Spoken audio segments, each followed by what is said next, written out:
Hello po, ma'am. To Maurice Frederick Wilkins were given numerous awards. He was elected a Fellow of the Royal Society in 1969. Sige po. Yung PowerPoint, ma'am. Sige po. Opo, ma'am. Opo, ma'am.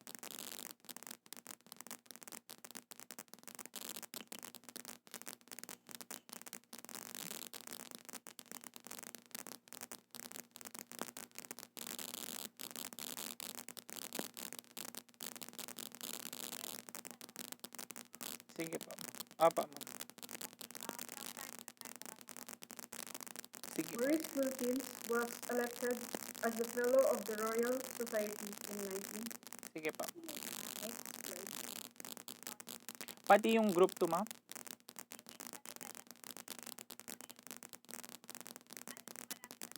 Konti na lang po, ma'am. Achievement, tapos wala na po.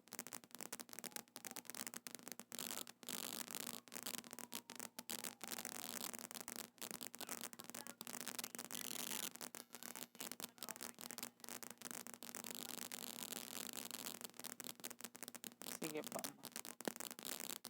Opo, ma'am. He received the Albert Lasker Award in 1960 from the American Public Health Association jointly with Boston and Pitt.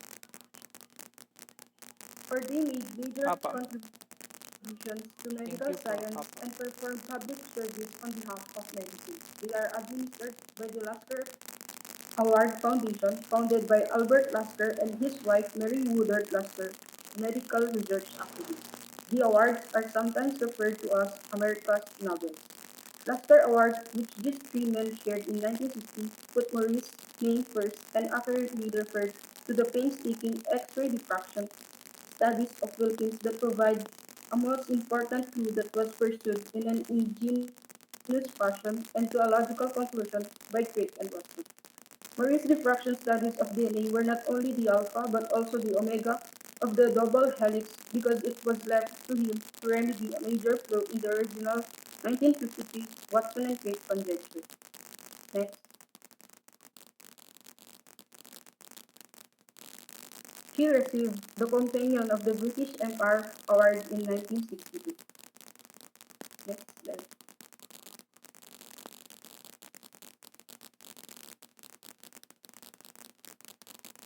He also received the Nobel Prize for Physiology or Medicine on October 20, 1962 for his work on DNA, concerning the molecular structure of nucleic acids and its significance for information transfer in living materials. Maurice Frederick Wilkins was the third man of the double helix, according to the publishers who were allowed to voice this title on his late written autobiography.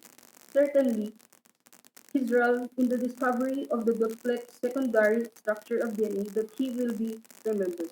It was his successful revival of X-ray diffraction studies for DNA and his earliest result in 1950, a pattern of a well-oriented and polycrystalline DNA of unprecedented quality that allowed him to conclude almost immediately that the basic framework of the genetic material was simple and symmetrical, and that the symmetrical structure took the form of a helix. This is one of the major scientific achievements of the 20th century, a revolution in our understanding of the building blocks of biology that is indisputably merited recognition at the highest level. The model was based on an X-ray diffraction image taken by Rosalind Franklin and Raymond Gosling in May 1952, in combination with the knowledge that the four base molecules that form the larger DNA molecule are found in pairs. The discovery of the three-dimensional molecular structure of the deoxyribonucleic acid is of great importance because it outlines the possibilities of an understanding in its finest details of the molecular configuration, which dictates the general and individual properties of living matter. DNA is the substance which is a carrier of heredity in higher organisms. Furthermore, Wilkins remained at King's College until he retired in 1981. He continued researching nucleic acid structure and used his status as Nobel laureate as a platform to speak about ethics in science. He became a member of the Medical Research Council at King's College in London, working on the genetic effects of the ultrasound used for medical purposes. That's all. Thank you. Next, may I call on Donna May Lumabang to present the trivia or facts of Maurice Wilkins. So, good morning po. I'm Donami Lumaban, assigned to present some trivia about Maurice Wilkins. Next slide.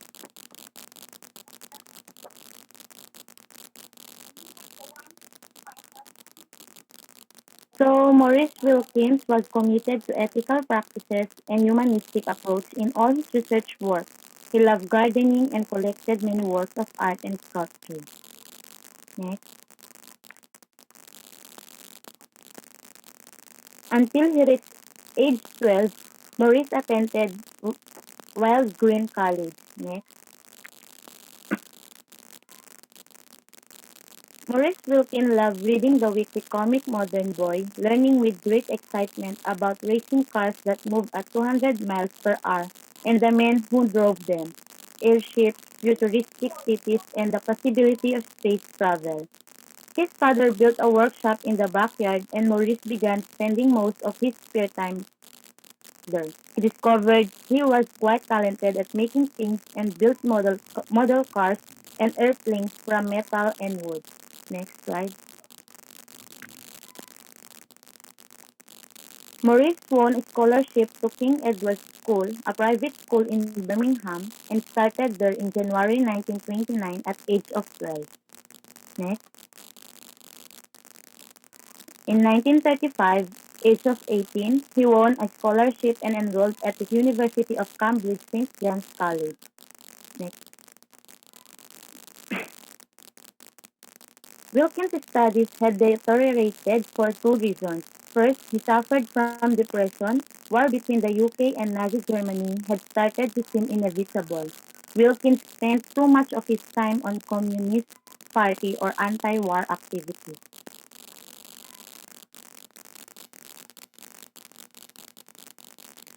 For our conclusion, most scientists today are being led increasingly away from the fundamental aim of science to achieve unity into rather limited ways of thinking without much open-mindedness, doing things merely to meet limited materials needs. Biophysics has been critical to understand the mechanics of how the molecules of life are made, how different parts of a cell move and function, and how complex systems in our bodies, the brain, circulation, immune system, and the system of our body work.